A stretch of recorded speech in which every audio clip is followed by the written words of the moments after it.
And again, I think this is a huge opportunity because now it gives us a chance to become better at what we do, better at being better operations managers. In other words, running more efficient organizations that can be productive at less cost. It gives us a chance to actually sit down and look over where we are spending money, because when times were good, it didn't matter so much. You didn't have to be so careful. You didn't have to make sure that that dollar invested actually paid off in something. But now we're kind of forced to look at that.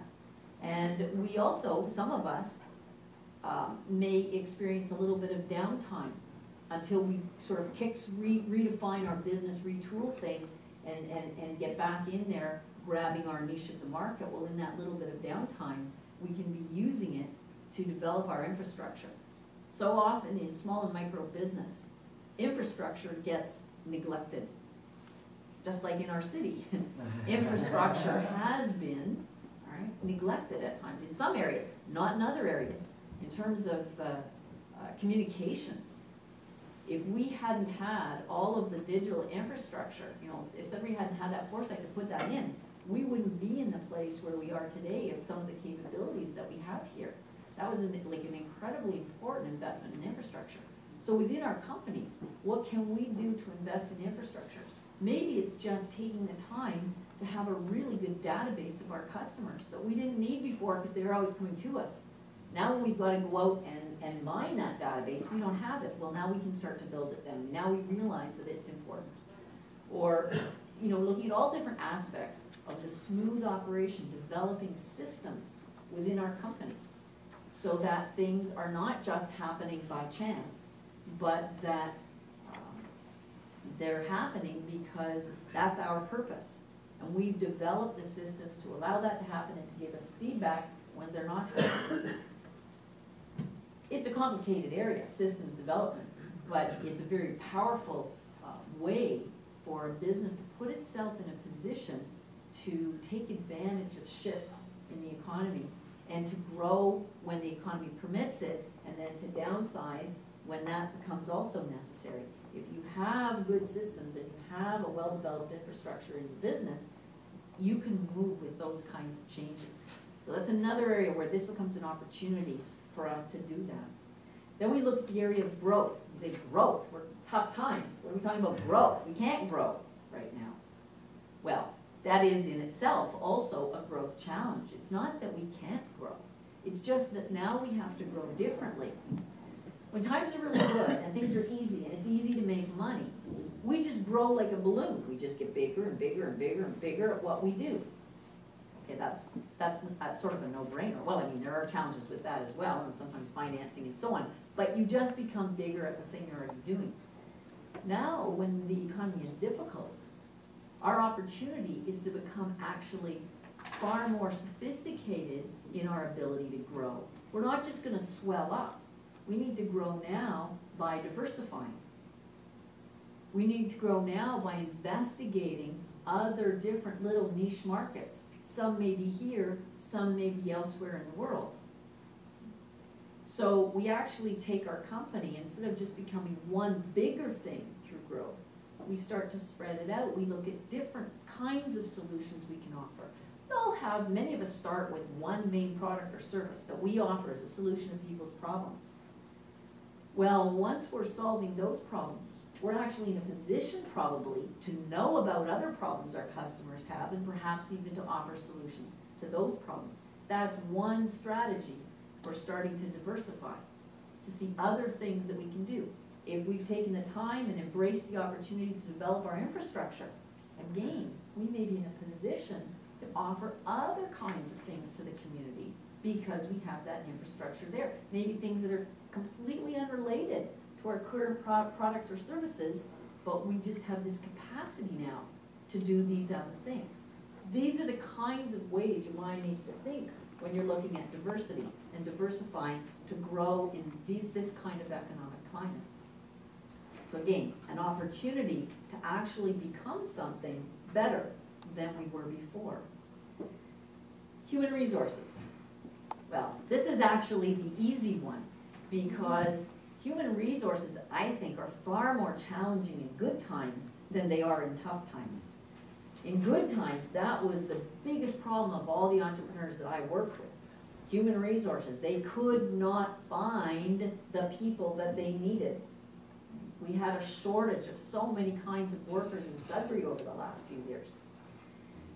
And then for new business startups, there is always the challenge, good or bad times, of how do you pay all of these workers? Because sometimes you need people a little bit before you have the capacity to pay them. And especially if you want to grow and diversify and expand and all of those things. So, and in really good times, that is even more of a problem, that you don't have the money to pay these people because everybody is being well paid. So that's a challenge for you. Now in tough times, actually we have an incredible opportunity because there are a wealth of people who have considerable skills and talent and expertise who are now out in the labor pool looking for jobs. So now we have our pick of all kinds of skilled people. So as a business owner, to me, that's a wonderful thing. I think that's an amazing opportunity.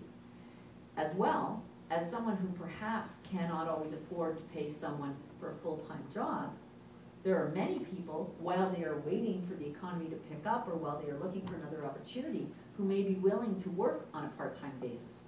So now it is more possible to get someone to come in 1 day a week, 2 days a week, because that's something they can add on to their EI check, and while they're looking for something more permanent, and in the meantime, we have the benefit of their expertise and their energy and their talent and so on. So I think in the human resource field, we really don't have to think too hard to transmute tough times into a golden opportunity for us. Finally, finances, our other bookend. I mean, finances are always a challenge, I think, for small and micro business and, well, for any kind of a business, really. I mean, cash flow is something that we always have to look at. And we need to make enough money to keep the engine of our business going. Financing is also something that historically can be challenging for people, whether it's tough times or not. Now we have an opportunity to become better at managing our finances, to become more creative in looking for our financing, because now we may need to look beyond the borders of traditional banks and traditional lending institutions. So one of the things that I would say to you, if to get through these times, you need additional financing or you're looking for additional cash flow or to boost your cash flow, start thinking about who has it in their interest for you to succeed. Who will be happy that you do well? Well, there are lots of people. Martin mentioned about stakeholders and so on. There are lots of people that benefit if your business does well. The government benefits, right? Because if businesses do well, we have a better economy. The city benefits, the provincial government benefits, the federal government benefits. Everybody benefits if Sudbury's economy starts to improve, if we have some small businesses that are viable. So, because they all benefit, we look to them and say, can they help me with my financing? Can they help me with my cash flow? Well, yes, they have programs that they put in place, particularly to do those kinds of things. We were just hearing at our table about different kinds of grant programs that are available and loan programs that are available, funded through various levels of government. So that is one option, something that we can look at. There are suppliers that benefit from us doing well. I mean, we're their customer. Obviously, if we do better, we give them more business. So our interests are their interests. What can our suppliers do for us? I know when I started Learning Initiative in the 90s, when times were very tough and it was extremely challenging, if I had not had the backing and support of my suppliers, I wouldn't be here today. I started with $200 and a whack load of debt.